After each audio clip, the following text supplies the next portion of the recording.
Welcome to Immigration Briefing. The content of the briefing includes Friday briefing, Israel says tanks briefly entered Gaza. Air Canada apologizes for questioning a British lawmaker about his background. In 10 years, will Canada be a country of roommates? Why wouldn't Canada want a talented, young athlete as one of its citizens? Who is Mike Johnson, the new U.S. Republican House Speaker? Friday briefing, Israel says tanks briefly entered Gaza. New York Times. The Israeli military has sent tanks into the northern Gaza Strip as part of preparations for a ground invasion of the enclave. Prime Minister Benjamin Netanyahu indicated that Israel was likely to carry out a ground invasion of Gaza, stating, "When we enter Gaza, we'll make Hamas pay the price for its attack." Israel has struck more than 7,000 targets inside Gaza since the conflict began. As of yesterday morning, only 74 trucks carrying humanitarian supplies had entered Gaza since Saturday, far short of the figure of at least 100 a day that the UN said the enclave needs. UN officials and diplomats attribute the delay partly to Israel's demands to inspect the trucks at a checkpoint about 25 miles from the entry point to Gaza from Egypt. The UN General Assembly is expected to vote on a resolution calling for a ceasefire. The resolution would not be binding, but it would reflect a wider global view than that of the Security Council, which has been deeply divided on a response to the war. Air Canada apologizes for questioning a British lawmaker about his background. New York Times.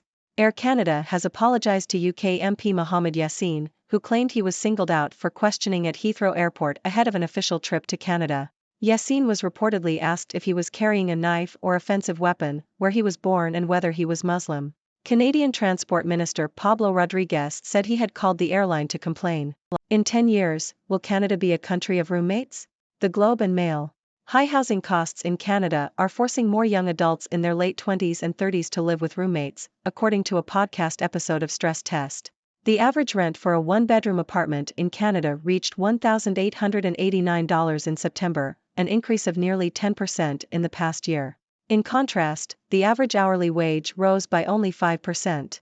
The high cost of housing is making it difficult for individuals to save for emergencies, buy a house, or save for retirement. Solutions to expensive housing include living with family until marriage or moving to cheaper locations, but there has been a significant increase in the number of people living with roommates.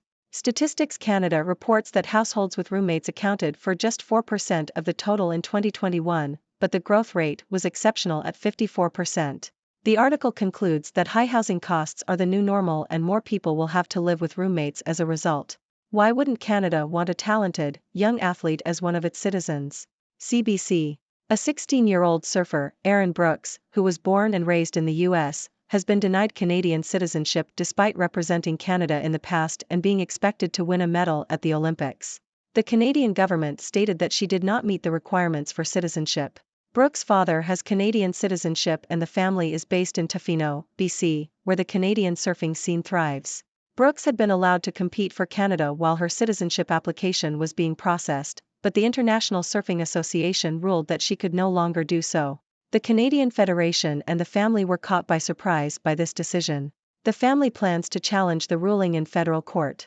This case raises questions about how citizenship is used in the Olympics and whether it should be granted based on sporting ability or connection to lineage. Brooks' passion and determination to represent Canada may not be understandable to everyone, but it is her dream. Who is Mike Johnson, the new U.S. Republican House Speaker? Al Jazeera. Mike Johnson, a Republican from Louisiana, has been elected as the new Speaker of the U.S. House of Representatives. Johnson is a vocal supporter of former President Donald Trump and has his work cut out as he takes over amid infighting in his party.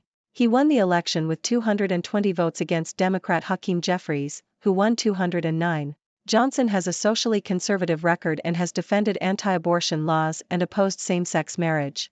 He has also supported Israel and is against sending aid to Ukraine to defend against Russia. Johnson's first act as Speaker was calling up a resolution reaffirming U.S. commitment to Israel. Anti-Semitism rises in Turkey during Israel-Hamas war. Deutsche Welle. The Jewish community in Turkey is experiencing rising anti-Semitism amid the conflict between Israel and Hamas. Jews are increasingly being associated with Israeli policies and are being targeted with hate speech and threats. Anti-Semitic tendencies, such as glorifying Adolf Hitler and Nazi ideologies, are resurfacing in public discourse, causing a sense of insecurity among Jewish Turks. The conflict between Israel and Hamas has been framed by some Turkish media outlets as an interreligious war between the West and Islam, which further fuels animosity and hatred. Turkish politicians, including President Recep Tayyip Erdogan, have also used anti-Semitic rhetoric in their statements.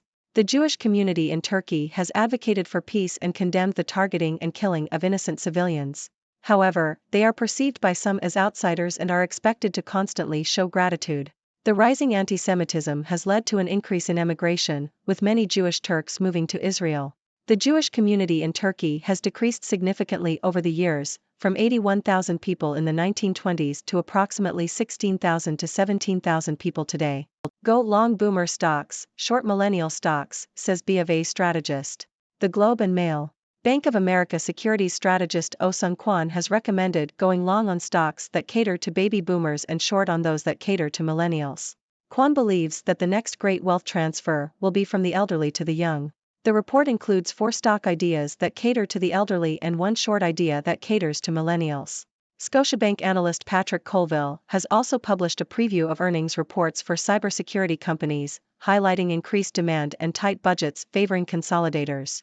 Morgan Stanley strategists Andrew Packer and Michael Wilson outlined specific stock ideas that match their forecasts, including traditional defensives, select growth opportunities, and late-cycle cyclicals. Migrants could be rebooked into same hotels they have been ordered to leave by Home Office. Telegraph. Local authority leaders in the UK have warned that they may be forced to rebook migrants into hotels from which the Home Office has ordered them to leave, as council housing is in short supply.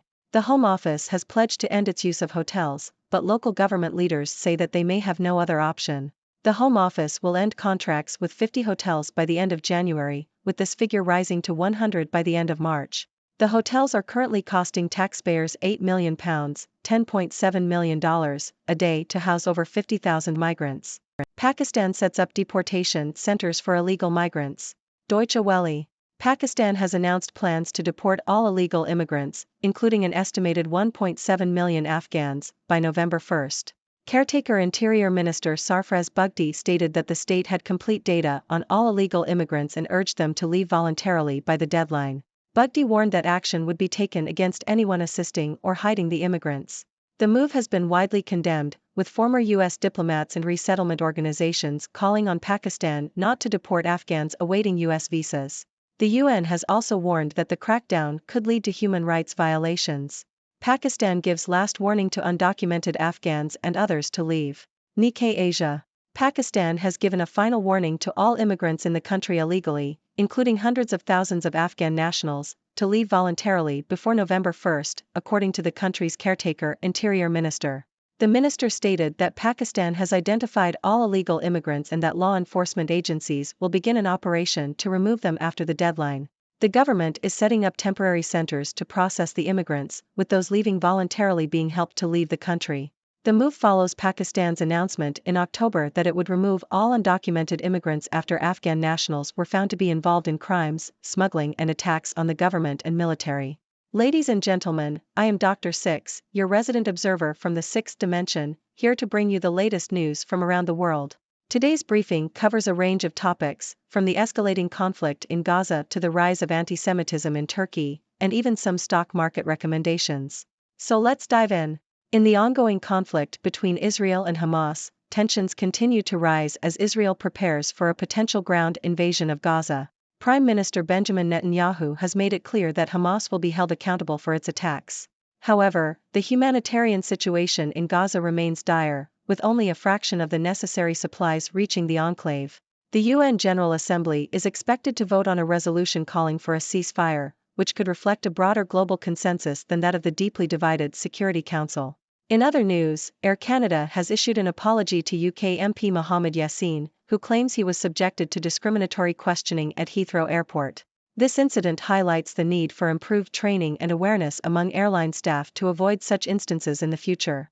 Meanwhile, in Canada, the high cost of housing is forcing more young adults to live with roommates. With rent prices skyrocketing, many individuals are finding it difficult to save and plan for their future.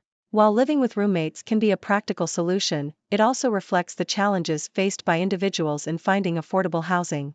On a more lighthearted note, a 16-year-old surfer, Aaron Brooks, has been denied Canadian citizenship despite representing the country in the past and being expected to win a medal at the Olympics. This case raises questions about the criteria for citizenship and whether sporting ability should be a factor. Brooke's determination to represent Canada is truly inspiring, and it will be interesting to see how this situation unfolds.